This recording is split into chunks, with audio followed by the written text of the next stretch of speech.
G'day, my name is Heidi and I'm here to talk all things speed puzzling. Now, if you are new to speed puzzling or you want to become more competitive or you want to get faster, then these videos are for you. So let's begin. What is speed puzzling? In a nutshell, it is everybody gets the same puzzle at the same time, the clock starts and it's fastest to finish first wins. It's that simple. There's generally a time limit that you get, and there's generally a number of piece count, which we'll come to and we'll discuss in a moment. Let's talk about the top 3 questions that I get asked all the time when I tell people that I run my own events, but also that I compete in events. So the number 1 question that people ask me is, does everybody get the same jigsaw puzzle? And the answer is, of course they do. You see, you can't compare times if everyone's doing a different puzzle. It's like you and me having a sprint race at an athletics track and you're running 50 meters and I'm running 100 meters and we can't figure out who's fastest because we're running different distances. It's the same thing with puzzling. Everybody gets the same puzzle so we can work out who is the fastest person completing that puzzle. So yes, everybody gets the same puzzle. The second question I get asked all the time is, do you get to see the picture beforehand?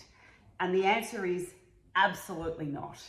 The reason is because most of the puzzles are already released puzzles. So if you know what the image is going to be before the competition, you can get your hands on that puzzle and practice and get faster and faster and faster, because the more times you do a puzzle, the faster you get.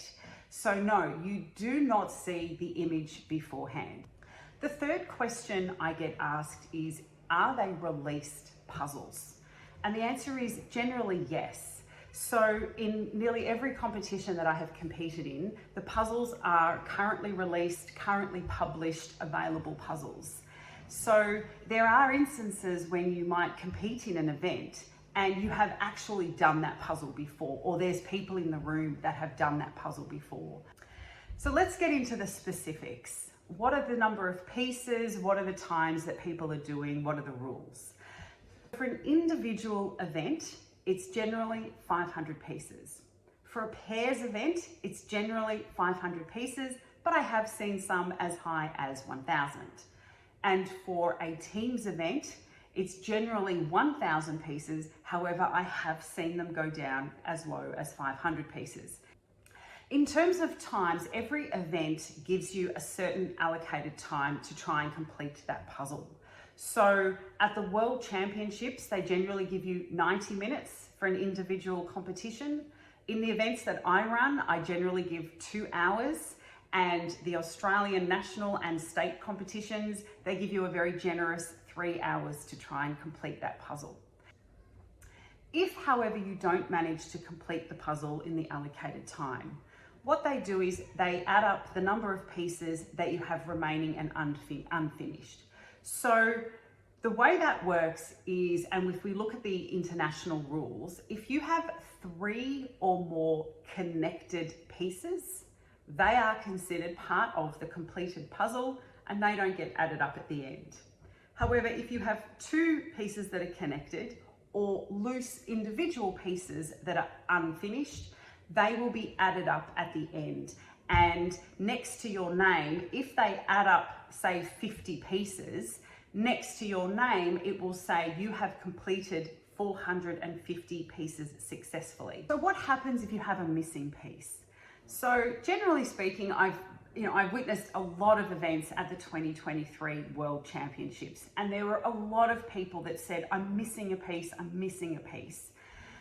And when you have a missing piece, you generally get a 10-second penalty, time penalty.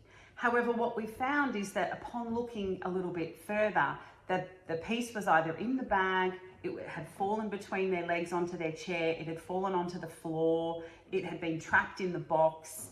Sometimes it had actually been trapped in the pile of the person next to them. So all of those pieces that were supposedly missing, we actually found.